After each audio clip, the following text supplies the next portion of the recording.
Welcome to another collective conversation. I am your host, Mike Brewer, and I am very excited today to be joined by Gregory, who authored, I think, his third book, and I think you co-authored another book. So this makes number 4, I think, in your library or your production. I'm very excited to have Gary on the show. Gary is a second-time guest on the show, but I am so excited about this book that he just wrote. I had the opportunity to read through it, do the exercises, and it just fueled my desire to have him back on the show to talk about it. So, Gary, welcome to the show. Oh, thank you so much, Mike. And the fact that you read the book, you went through the exercises, and you want me on the show, man, that's just a double bonus. It's a trifecta. I love it. I'll take it. Thank you, sir. Man, my day is made. I love it. I got to tell you, I read one of your other books. I have the other one in queue. I read this one. I did not read the one you co-authored with, I think, somebody from your church, if I'm not mistaken, or several people from another speaker. Yes, another speaker. Okay, all right. I apologize. I don't have a great knowledge of that one. So anyway, that being said, I want to dive right in if you don't mind. I'm curious what inspired you to dig into these specific themes in this book. You describe one thing as your word, and then principle and core values, which I want to unpack definitions of later. But let's talk about what inspired you to write this book. So it's a great story. Back in July of 2021, my wife and I, we grabbed our kids and we went out for a family retreat summit. And the intent of that was, hey, let's kind of build up our family. And we went away and spent several days and we created a set of family core values.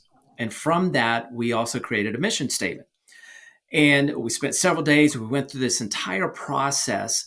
And it was one of the most incredible kind of experiences with the family. We bonded together. We talked through a lot of things. And we created this list of wonderful words. And they're still hanging in my office. The mission statements, all handwritten. We all signed it. And it was incredible. And so I told my wife, I was like, this is a great process. This is fantastic.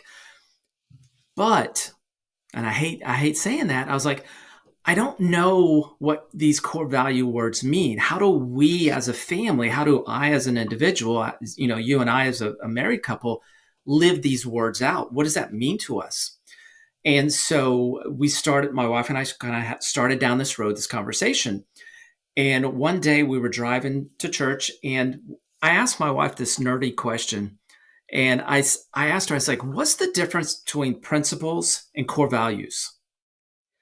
And she started, going down one path. I was going down another path. We were Googling it. And, all the definition we could find while we're driving in the car they were defining each other. And it was we just couldn't get it. I couldn't wrap my head around it or my arms around it to figure out, okay, what are these things, these concepts? And that family experience and then that simple question led me down a road to start researching principles and core values. And through that research, I added a bonus, the word, and I figured out there's kind of a rhythm to it. And if you understand and you define it a little bit, then you can figure out how to live it and how to hold on to it, how to grasp it and become a best version of you. So it just all came from a family retreat, creating our own core values, asking a question, and then challenging that question even further. That led me to writing this book. So two things maybe I want to unfold there. One is a remark. The other is sort of an unfolding. I love the way you tell that story in the book.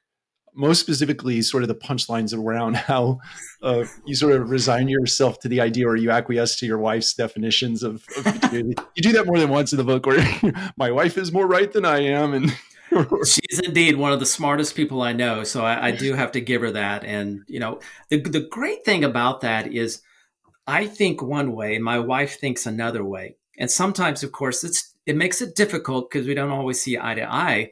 But what I'm grateful for and what I appreciate is she does think different from me. So it challenges me to broaden my thought process or my perspective. And so that brings such a a fresh perspective or a new perspective on all of my thinking, so I don't get pigeonholed into just my mindset.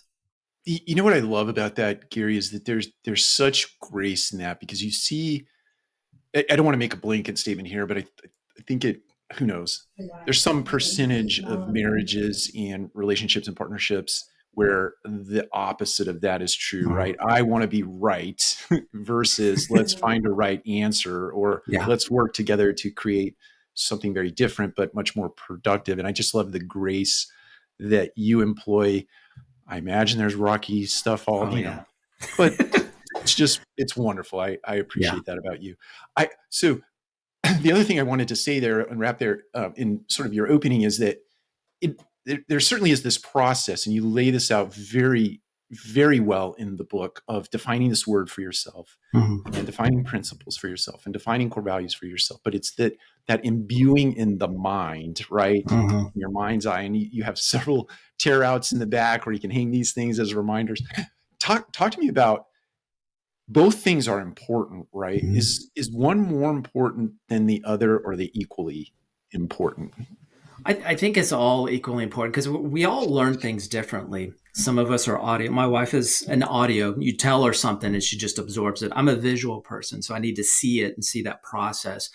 And so, the process in this book, I wanted to be very functional for different types of learners. And I love pictures on the wall. Just they're constant reminders for me. And, one of the things I love somebody had shared with me is instructions are given once, reminders are given daily. Oh, I And like that. so all of the functionality was very intentional in the book, so that these instructions are given, but one time, but the reminders are able to be pulled out of the book. You can go to my website, you can download and print out these pages as well. So there's opportunities to be instructed once and to be reminded daily. Oh, I'm writing this down. I love that. I do. I like that a lot. I am very visual, and so Mhm. there's a big appreciation for myself as it relates to those tear outs that I could hang somewhere, or I write Bible verses and I keep them right. Like, I don't know how fast I'm going in my car because my Bible verse covers up the speedometer. So if I get pulled Yeah. over, I'm going to say, "Hey, read this." I didn't know. Sorry. um, so okay, I don't want to get off track. I'm curious if you're willing to sort of unpack your. I know your process is a little bit of a variant to what you actually put in the book, but I have to imagine, the time you had with your family, you started to unpack this as a family, but it sounds like maybe you have your own individual version of this. And I'm wondering if you can walk us through the journey of finding your word. I mean, everybody knows you as this sort of brand on LinkedIn, and I want to know how that came to be. Well, I tell you that the word that I adopted, super fantastic, it was over time that I kind of gravitated towards the words, and they ended up becoming a hyperbole for me. Mhm. And I ended up even creating a kind of a unique definition for my word. And so what it does for me is it creates accountability for me. And so I know when I'm present with other people, this is the word that I own. This is who I am. And so I'm going to have self accountability for this word to be the best version of that I can. So if you don't know already, my word is super fantastic. And the definition that I curated for this word over time was I truly believe everybody has a super, and that super is a gift, skill, and talent. And it takes equipping. When you equip your gift, skill, and talent, then you have that super. You can Mhm. have the most amazing talent in the world, but if you don't equip it, then it's not worth anything, and it's a waste of the gift that the world needs. The world needs our gifts and talents and skills. And then the fantastic part is when you develop it, you equip it, then you can equip it, or I'm sorry, you can steward that to create a fantastic environment, a fantastic circumstance. So it's like taking this gift, skills, and talents, and equipping it, developing it, so that you can bring it to the world and steward it, because that's our responsibility to steward these gifts, skills, and talents to bring it to the world and create a better circumstance than there might be without you. And so my thing is, whenever you walk into a room, and there's, the old adage, you can be a thermostat or a thermometer. Yeah. So if you walk into a room and you're a thermometer, then you're just going to, go with the temperature of that room. You're just going to kind of get absorbed by the room. But if you're a thermostat, you can bring something more to that room. You bring your super fantastic, and you bring that gift, skills, and talents, and you start creating something better. You're adding value to that room just by you being there. So I just listening to you, it brings to mind to me or for me that the most important place, or at least this is me, my opinion, most important place to demonstrate and play out these behaviors and bringing those things together is in your home, right? Is that Yeah. fair to say? Oh, It all absolutely. starts there. Oh, without a doubt. And I truly believe your life should have an order. And I'll just give you my example. For example, my order is this: it's my relationship with God, then my wife, then my children, and everything else. And Mhm. your relationships in that order. And for me, the relationship with my wife, if I can get that right, if I can do that as well as I can, and it improves from day to day, it's never going to be perfect. Mhm. But if I can do that well, then I can be a better father. If I can Yeah. be a better father, then I can bring those lessons, those temperaments and those skills and gifts and talents to the outside world. So your Yeah. home life is a training ground for what you bring to the world. You can be a great employee, just an amazing employee, but if your home life is terrible, Mm. eventually that is going to interrupt and disrupt your work life. But if your work life's bad, but you've got a great home life, that's going to support, that's going to build, that's going to create a better bridge to your work life. So in order makes a huge difference the way you place the order in your life. I I I'm a big believer in that as well. And to your point about not being perfect, I definitely don't put myself in the in the club of Right. it's all peaches and cream and both. Right. Just don't ask my wife. Yeah, exactly. Yeah, but I do believe in that. If you can, there's this that just brought to mind this incredible story. I think it's an incredible story. Um, there was this father who was reading a newspaper, and his one of his children, I don't know if it was a boy or a girl, was sitting in the room. You probably heard the story, and he kept messing with the newspaper, and the dad was trying to read, and finally the dad like takes this piece of the paper, and it has this picture of a world on it, and he tears it up into a bunch of pieces and throws it on the floor, and he says, "Hey, put that together." And like 5 seconds later, the kid's like tapping on the paper again, and the father's like, "What in the world? Like that should have taken you forever." And he looks down, Right. and he's like, "How did you do that so fast?" And he said, "Oh, I just put the picture of the man together, and the world came together." Right. And so the boy had flipped the paper over, and there was a picture of a man. It was very easy to put together. So Yeah. it's right. Like get yourself oriented and be a good Mhm. representation to your family, demonstration to your family, and sort of that plays out and through the Oh world. yeah. Oh, okay, so I want to skip to a couple of chapters in the book. These are two words that I just love. I just love mindset and gratitude. And Hmm. you devoted an entire chapter into each one of those words. And I'm just curious how that played into your thinking, or how that should play into our thinking once we've identified a word, we have principles, and we have core values. Now, I want to unpack that stuff in a second, but I'm interested Yeah. in how this influences that. Well, and so I believe that you have to have some intentional kind of self awareness and discovery on your mindset and your gratitude before you get into the word, because that what that does is, and I put these in order in the book. So if you start intentionally kind of have an awareness of your mindset, because for the biologically we're geared towards being negative. And it's all about the survival instincts, and so we're always looking out for something bad. Something bad's going to happen, and we're kind of pessimistic, and we're, some of us can lean into sarcasm and stuff like that. Mhm. And a lot of times, the influence that we have from the exterior influences can impact our mindsets.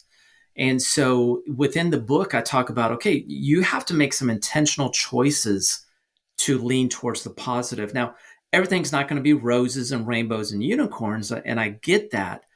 But even in the darker moments, if you have a positive mindset, then you can find the potential, the opportunities within those, what most people might call a negative circumstance. But if you look at a negative circumstance and the negative mindset, you're just going to continue to get deeper and deeper and darker and darker. But if you look at a negative mindset with or if you look at a negative circumstance with a positive mindset, then you start uncovering opportunities and potentials from the circumstance. And so you have to have that awareness to really figure out how you're going to move forward. And then the gratitude part is gratitude is an energy multiplier. And if you are able to be, positivity leads to gratitude. And when you're able to say, hey, you know what? This circumstance was terrible, but I'm grateful it happened because I learned XYZ. If you can do those two things, if you can bring a positive mindset with gratitude to anything, you're going to gain more than you'll ever imagine. And I talked about order earlier with, relationship with God, family, wife, kids, work. Gratitude also has an order. You also want to make sure that you're grateful for the who, then the what. So find the people that you're grateful for in your circle, whether that's your alignments, it's your family of choice, your family blood, the people you work. Be grateful for those individuals in your life, and then be grateful for the what. And I think there's a huge value in keeping that order in your gratitude, because if you're grateful for the what first, those are fleeting moments. A lot of times those are feelings. Feelings are fickle. Feelings change. Feelings go away. But the people in your life, if you're grateful for them, it makes a big difference. I believe that to be true. It makes me curious. Do you have intentional practices or habits that sort of give you the opportunity to do the reps in the way of mindset? Like, so something negative happens to you. Have you done some pre-work back here that allows you to show up to that moment? And is it just the stuff that we talked about leading up to this moment, or even gratitude? Are there Mm-hmm. things that you do related to that word that help you? Because look, a negative moment is a catalyst, right? And then you have this little space or sometimes big space to actually choose something before you Yeah. respond. And I'm just curious what gets you prepped Yeah. for that. Those negative moments, you can sit on the fence and you can Yes. choose which way to fall. Right. But what I've done is I've owned my word. I own my principles and I own my core values. And I recognize this is who I am, why I am, and how I'm going to do things. And so that is an intentional rep. I know my word, I know my core values, I know my principles. And so when these things happen, these circumstances, whether they're negative or positive, I go into it prepared. It's not a reactionary approach to it. And I talk about in the book, there's, a lot of us are reactionary to Yeah. circumstances because we haven't previously identified who we are, why we are, and how we do things. And so we just kind of walk into things and like, oh, surprise. And it's a reactionary, and it's an emotional reaction. And because we're hardwired to look for the negative, that's where we fall.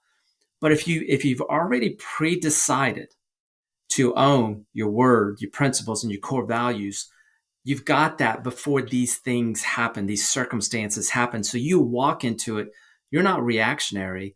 You have a moment you can pause and say, okay, here's the thing that's happening, but this is what I've got. This is who I am. This is why I am, and this is how I do things. So I don't have to react to it. I can pause, reflect on all those things, and then I can respond to it. I love it. It sounds like a little pre-mortem, right? You're doing a bunch of work prior to a moment in time that is coming, right? Life Oh yeah. happens. Give us an idea. So let's presuppose for a second that if we show up, catalyst shows up, we have that little pause, but then we respond in contrast to our word, our principle, our values, our mammalian brain takes over, and we're like, oh, let's fight instead. Yeah. What do you do to recover? What would a person do to recover if they just Mhm. blow it? Well, and they're not living in hey, alignment. welcome to humanity. We're all going Yeah. to blow up periodically. And Mike, I'll use your example. You're preparing for a marathon. True And statement. so that marathon's out there. And so right now you're preparing for it, you're training for it, you're building up to it, you're, working the reps on the mileage, you're working the nutrition. And I imagine you probably have a colleague or an alignment or two that you're training with, and you're talking about all these things. And so when you get to the starting line, you're going to be nervous, the butterfly is going to be happening. You've got 1,000+ people kind of jammed in the corrals and getting ready to, listen for the gun to go off. And your mammalian brain is going to go, run as fast as I can, hit that first mile. I'm going to get a PR on my first mile, but I've got 25.1 more miles to go. And so same thing in life. We're going to understand that starting line is coming towards us. Yeah. Circumstances, issues. But the coolest thing is you've trained for these things. And the next best thing is you've got alignments, your training partners that are with you. And if they see you hit the ground running for a PR on your first mile, they're going to grab the neck of the back of your shirt, and they're going to tell you, slow down. Yeah. And the critical component of that is a spirit of offense. When people say correct you and redirect you, and if they do it because they have your best interests at heart, they're like, Mike, don't run the first mile of the marathon as fast as you can, because you're going to hit the wall before you get to the finish line. If you have a spirit of offense, you're like, leave me alone. I'm going to take off. Yeah. But if you're like, hey, thanks for correcting me and making me better, that spirit of offense goes away, and you get good correction from the people that have your best interest at heart. Your alignment, having those alignments around you, because we're all going to make mistakes, but it takes those alignments in our life, this intentional, purposeful alignments that have your best interest at heart, to say, hey, Mike, hey, Gary, you're making a bonehead decision here, or you're reacting to this scenario poorly. You've already trusted me to give you feedback, good or bad, and redirect you back on course in a timely fashion. That's what's so valuable. I love this. I don't know that it's a direct tie-in to what you just described, but you have this little chart in the book. I don't know if people can see this or not, but it's self-doubt, confident, conceited. Yeah. And I sent this sort of, I think to your point, I sent this to a trusted colleague last night. I was going back through the book to take some notes, and I sent to somebody I work with and I trust implicitly. And I said, please rank me. Well, you give the instruction here. Hey, somebody have a vulnerable moment, send this to somebody that you really trust and have them mark and they sent it back, and they're like, just know that this is like the equivalent of asking something about, how your wife asks you if she looks good in the dress, and you're like, that's a terrible question to ask a guy, right? Don't say that. But anyway, having those trusted confidants, those alignments in your life, that the people who are going to tell you what you need to hear, not what you want to hear necessarily. Yeah. It's really, really important. I love that. And it's so important too, because a lot of us, we have our own perspective of ourselves. We think in our own mindset that we're like, man, I'm fantastic, I'm great. And when we ask somebody else that we trust, hey, aren't I great and amazing and fantastic? If you got that right alignment, they're going to tell you, hey, well, here's what something you might work on. And then that spirit of offense, if it bubbles up, you're going to miss opportunities to improve. But you're like, if you're able to kind of get rid of that spirit of offense, listen to the feedback from that trusted alignment, you're just going to continue to grow. You're golden. I really like that. I like that a lot. I want to shift gears. I want to talk about, or I'd like for you to talk about principles, and maybe give us your definition of principles, or your wife's, and core values. Before we actually, because I would really like to hear, or for our audience to hear, what your principles and your core values are in obviously there are some fantastic worksheets in the book too, and thousands of words. What did I told you one of my favorite words, this exercise is plucky. Right. I read that word and I'm like, that's not a real word. I had to look it It up. is. But anyway, if you could define principles, core values, and then if you don't mind sharing yours, I would love that. Oh yeah. So principles for me, after doing kind of the research and looking it up and everything, principles became the why. Why do you do these things? The principles are your foundation. These are the things that you stand on, no matter what's coming at you, circumstances, environment, and good, bad, whatever. If you stand on your why, people ask you, well, why are you doing this? Why are you making this decision? Well, because of my principles. My principles are my why. And Mhm. for me, part of my research, a why is a foundation. It's a thing. So a principle is a noun. It's a person, place, or thing, or a Mhm. concept. And so that's how I intentionally curated those words that you select from. Four principles are all nouns. Got it. And so that's where I curated it, intentionally put it all together. So a principle is your why. It is a noun, is something that you stand on. And so no matter what is coming at you, trying to move you or change you, you can say, well, here's the decision I'm going to make because of my principles. And that's why I'm making these decisions. And I'll tell you, my principles come from it's a biblical scripture, Matthew 5:13. Jesus calls his disciples salt of the earth. Tons of research, a whole nother conversation on that. Sure. But through my research on what salt is, I realized that salt, if you really break it down, what it means is balance, flavor, value, and relationship. Whole nother story with that. But those are my principles.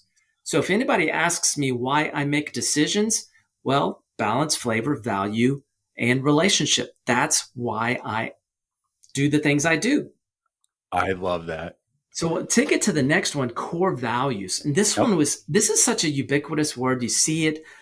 But for me, I never understood what it really meant. And people say I've got core values. Yep. Every business has core values on their website, right? Even Enron had great core values. One of their Right. core values, I think, was either accountability or integrity. You see where that got them. That checked out. Yeah. So for me, it was like, okay, let's define core values. If I've got my why, what I want to do next is how. How am I going to do things?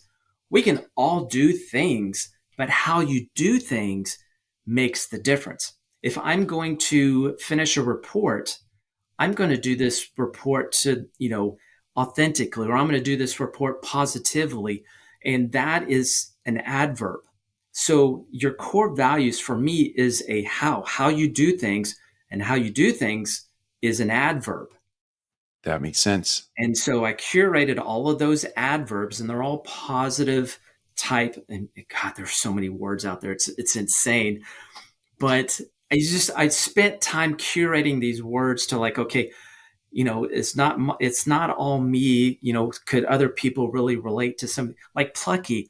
It doesn't relate to me, yet it's still a positive word that somebody might gravitate towards and say, hey, you know what? I'm plucky. Awesome. Awesome. It's Yeah. fantastic. But again, so principles are your why. That's a noun. And then core values is your how. That's your adverb. Then as I'm doing all this research, the word, your transformational word was like, man, this is a bonus. There's something more to this. Mhm. And that's where I found the who. Who am I? A Yeah. lot of us are given titles, whether it's a relationship title like mother, father, brother, sister, whatever, Right. job titles, community manager, CEO, whatever title you may be. Now you work for that title, but you're still given that title. Some of us are given nicknames, right? That's right. Still get, and a lot of people are like, okay, they define themselves by these titles that are given to them. Hey, so who are you? Well, I'm a community manager. Well, hey, I'm this person. I'm a leasing consultant, or I'm a brother. Or I'm a father. It's these titles that we we've never had an opportunity to, or take an intentional opportunity to say, hey, who am I? And Mhm. so what I selected was I added bonus with principles, core values. There's a word. Who are you? Those are adjectives. That's where you describe who you are and you own that. And that's where I picked up super fantastic. Those are adjectives. So that's who I am. I own that. That's my accountability. So when I walk into a room, I know who I am, no matter what's going on. I've Right. got my principles. I got my core values. So I know who I am when I walk into a room. I know why I'm going to do things because I got my principles, and I know how I'm going to do things because I got my core values. And for me, that just it just clicked. It made sense as to like if I know who I am, why I do things, and how I do things, that just prepares me, that pre-decides me so that no matter what goes on around me, I'm going to make things happen as opposed to things happening to me. I love that. It's almost like you're setting yourself up to win the game before the game is ever played, There you right? go. It's like it's training for the marathon before the marathon even starts. You Yeah. have to do those. You have to put in the work. You have to, I mean, training for a marathon is not simply just putting on a pair of shoes and running out the door. There's a lot of planning. There's a lot of work. There's nutrition that goes in with it. There's temperature considerations. There's clothing considerations and shoes. There's a lot of work you have to prepare before you even get to the start line. I mean, Amen. there's tons of work. But if you do the work before you get to the start line, the chances of you being more successful to get to the finish line, one, maybe to get to, personal record time, two, if you put in that work beforehand, you pre-decide this is who I'm going to be, why I'm going to do it, and how I'm going to do it. So when that starting line gets there, the race is a lot easier. Oh man, I'm very hopeful. I have 7 weeks to go, and I'm like, uh, well, what am I doing? and that's a mental game too. Running a Yeah. marathon is more than a physical. It's a mental game to convince yourself that you can do this. Your mind will shut down before your body will.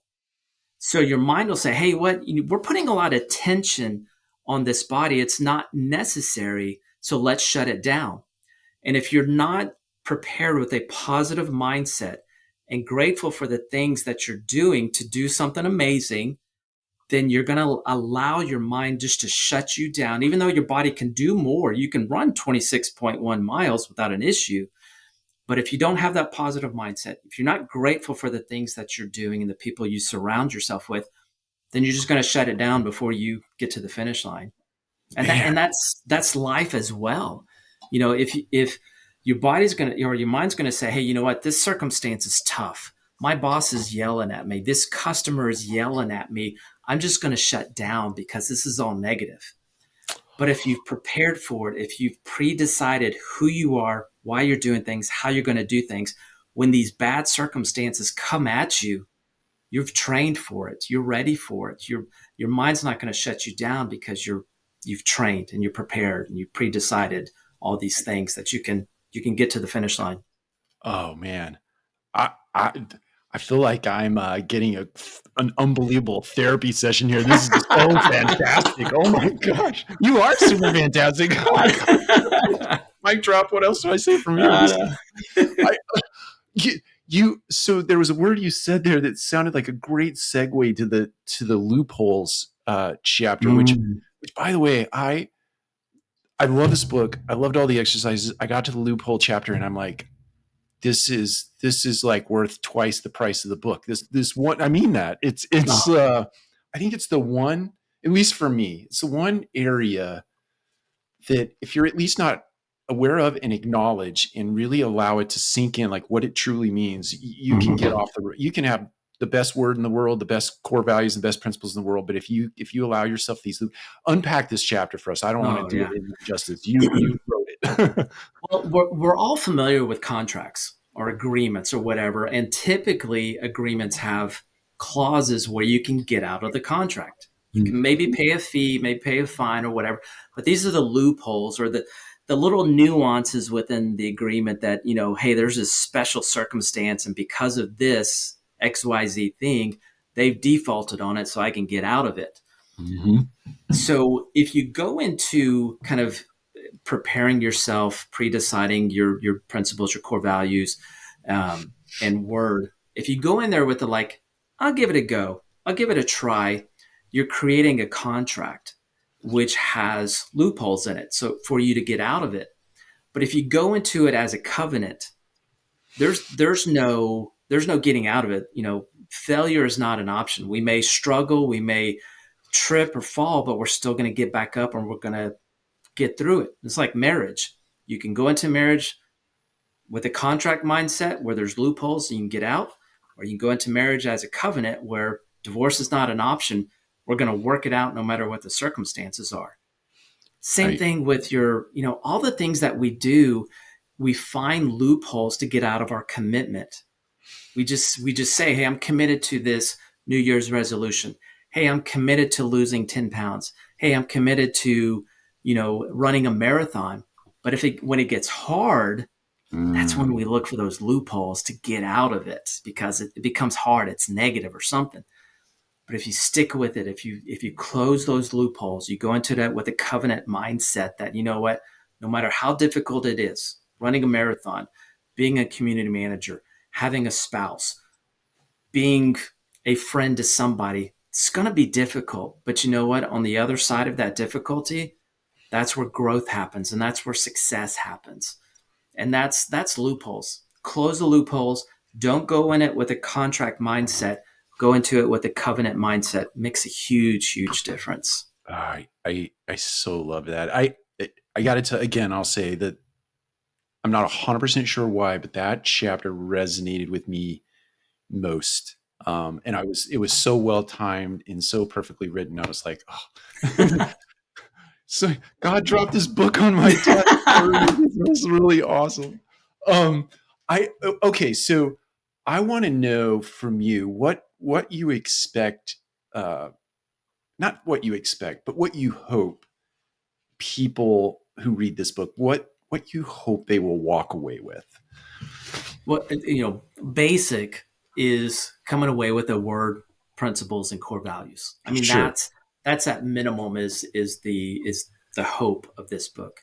The greater hope of this book is the people that go into it with kind of a mindset that, hey, you know what, here's where I'm at now, and I've opened myself up to the people around me, and this is where I'm at now. And I've asked them these questions. There's tons of questions in the book that I want you to ask other people to really Mhm. kind of call you out. And if you're open to receiving that feedback, curating your word, principles, and core values, and committing to it, closing those loopholes, my hope is that these individuals that read this book walk away with it and they're committed to it with the covenant mindset that, hey, this is now who I am, why I do things, and how I'm going to do things. They're going to be incredible spouses. They're going to be credible parents. They're going to be better friends. They're going to be better employees. I mean, it's just the potential of being more than you are now, dare I say, the best version of yourself Yeah. there's a greater likelihood for you to get closer to that, to achieve the best version of you, if you go into that with an open mindset and commit to it.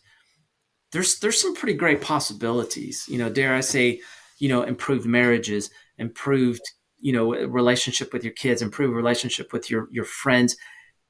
How about a promotion at work because you're walking Yeah. into your job with these other things going well, and then you've got these pre-decided who, why, and how at work, and no matter what's coming at you, you're ready, you're trained, you're geared up for it. And I promise you that change in that individual, other people will notice. Your supervisor's going to notice. They're going to be like, who are you and where'd you came from and how did you make this change? I love it. You guys are, you're taking it up another level. Let's talk about, opportunities for you. That's But right. it takes that pre-decision to say, hey, I'm going to go through this process. I'm going to open myself up. I'm going to be vulnerable to really to make some changes and commit to it, because I got to decide who I am. I got to decide why I'm going to do things, and I'm going to decide how I'm going to do things. We're bombarded by social media and influences, TV and everything, with a lot of talk. And if you don't have the who, why, and how established, then you start absorbing the social norms, and that becomes who you are, everything that is fed to you. And those things change over time, constantly Yeah. change. You know, one day it's this way, the next day it's this way. But if you're constantly moving, how can you grow? You can't hit a moving target. No, So that's I 100% know, right. long answer to your question, but just come out of it as taking steps to the best version of you. It's I had a thought about that, and this is like a senior moment right here playing out on this. He's like, oh no, So I I talk know too what I was much. going to say.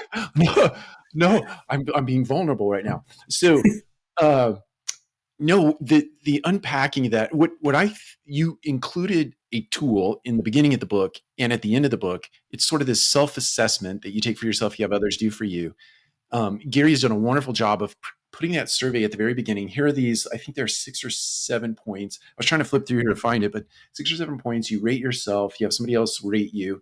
And so you sort of have this starting point, right? Yeah. To one of your implied points there.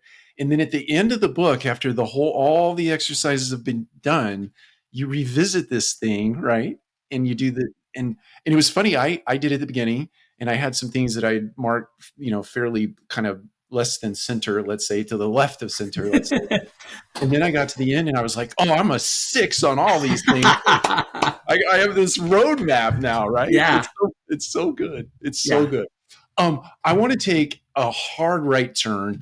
And I know we're coming up on sort of 40, 50 minutes. I'm deeply, deeply interested in the process of writing a book. This is me scratching my own itch. Can you reflect a little bit on the journey of actually just what does it take to write a book? I'm in a process right now of doing that at the same time of Mhm. training for a marathon, and I find it to be borderline mind numbing. Like, It is. Yeah.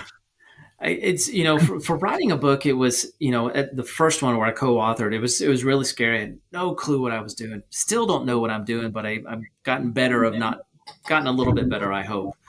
Um, but essentially, it's just start writing. Write every day. Write a little bit, and it doesn't have to be perfect, but just get the words on the paper. Just start writing, and it's fun. I've talked to a lot of people now that are like, "Hey, I'm interested in writing a book," and I'm like, "Super, let's go. How can I help you?" yeah. And what I find is a lot of people will start writing, and then you never hear from them again. They just kind of stop because it gets difficult. It becomes a challenge. It's just like running a marathon. You'll find a lot of people will decide, hey, I'm going to run a marathon. That's my goal. But when it starts getting difficult, they give up. They walked into it with a contract mindset and not a covenant mindset, not committed to it. So if you're committed to writing a book, it's simply writing words down. Edit later. Just get the thoughts, get the ideas out. And I love your multifamily collective. Your videos just about every day are just your thoughts. You're just thinking and you're sharing these things. And it's the same thing, but instead of speaking it, you're typing it. And it's just a matter of just getting the words out. Find you a great editor, does wonders for a book. And then, for me, it was finding somebody that I trust, that I can bounce conversation, thoughts, and ideas off. One, I had my wife. Two, I had some very close alignments in my life that I just chatted with. And I brought people to my house and I'm like, okay, I've got this idea. I want you guys to kind of go through a piece of it. Let me know your feedback. I got tore up from my friends. And I was thankful. I was grateful for my friends that they really challenged me. And I'm like, all right, back to the drawing board. Just keep working on it. Just keep working on it.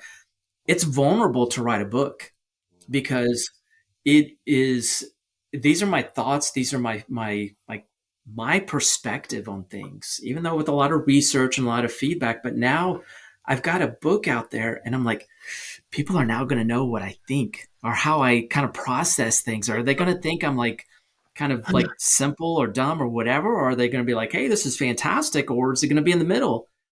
It doesn't matter. It's, and emotionally, it's kind of like it's vulnerable. But you know what? If one person comes away changed from reading the book, then it's a success. It's a success. So you go into it, want to inspire at least one person, then you're good. But write every day. Write every day. Get a good editor. Be open. Be vulnerable. Commit to it. Which I appreciate all of those things. Selfishly, I do, because we're in the process of doing that. And I think to the one point you made about being vulnerable, it's I literally when I write these things, we're in the editing stages, and I read some of the things that I've written. I'm like, I just don't Where know. did that come from? I don't know if I really want to put that out into the world. Right? Yeah. And it's not that And it's bad. It's just like, oh to your no. point, it's your Yeah. Well, it's great when your editor comes back and for me, she was like, Gary, what were you writing here? This makes no sense. And you have a decision. I can be offended by that, or yeah. I can say, hey, you're right. That does sound a little wonky. Let's, here's my intention with this paragraph. Oh, yeah, yeah, yeah. Let's, it's always a choice, man. But I come prepared. I know she's going to ask me questions, but I come prepared with this, saying I'm going to come with an open mind. This book was a lot better because I involved other people in it, and I opened myself to their feedback, so it could be better. Well, it in my head that brings us sort of all the way back, full circle to the fact that you have a word, you have principles, you have core values. So when you show up to that moment of Mhm. let's call it criticism, you can receive it in a gracious way, in a grateful way, and make your book better for it, and possibly you for it, right? That That's the all hope. all feedback is valuable. I think so. Absolutely. Well, I think I wrote to you. I want to give away two of your books autographed if I could. We're going Yeah. to probably do that through our newsletter, but I'd like to order those from you. We can talk about logistics later. I'd like to get those and send them out to our listeners and or our viewers. We'll figure out how to do that. But otherwise, how can people find the book and you, and what can we do to help influence even more sales? Because I endorse you. I endorse this book. It's incredible. If you actually intentionally, thoughtfully, mindfully go through this book and don't speed. I mean, I think it took me 2.5 weeks to get through this, Yeah. which is not normal for me. I read pretty fast, but this one I thought needed the time. So anyway, Mhm. where can we find it? How can we help spread the word? Oh, thank you so much for that. You can find it on Amazon, SuperFantastic Me. You can also find me on my website, thegarygregory.com. And if you want to support, grab a copy for yourself on Amazon, grab a copy for a spouse, close friend. Y'all do it together. Go through it together as a kind of a bonding experience with an alignment, whether that be your spouse, adult children, or a colleague, somebody that you work with. It's an incredible bonding experience. And then you come away with it with common language that you can both hold each other accountable for. And it makes it even a better experience. So now you've got two people that now have a word, a principles, and core values, and now they speak the same language and they're holding each other account. I Man, it's love just that's and then if you want to throw it on social media as well, that doesn't hurt either. Good point. Yeah. The circles of influence and getting the Hey, flywheel turning. never hurts, man. I will never say no to somebody posting on social media. Hey, check out this book. It's pretty awesome. I will never say no to that. I love it. I love it. All right. Well, Gary, it is always an absolute pleasure. I know I met you in person about, I don't know, 3 months ago, 4 months ago. It's back Yeah. in November. And that was a wonderful experience. I know you're as tall as me now. Right. Only You if get you're sitting down. right. Right. So that was such a wonderful moment. But I appreciate you. I'm grateful for you. I'm grateful for the fact that you invested the time and the energy in putting this book together, and appreciate you coming to spend some time with us here today on the collective conversation. Any Thank you. closing Thank you words so from much. you? Hey, just thank you so much, Mike, for letting me share a bit about my book. I appreciate all of the things that you do, your YouTube videos, man. Guys, go follow Multifamily Collective on YouTube. Those your daily videos. I'm just going to hype you up. I'm going to promote Oh you no, because your videos are you. amazing. But yeah, I appreciate it. You guys go find the best version of you. Curate the best version of you with the Super Fantastic Me. Makes a huge difference. I love it. Thank you so much, Gary. For the rest of you, we'll see you next time on Collective Conversations.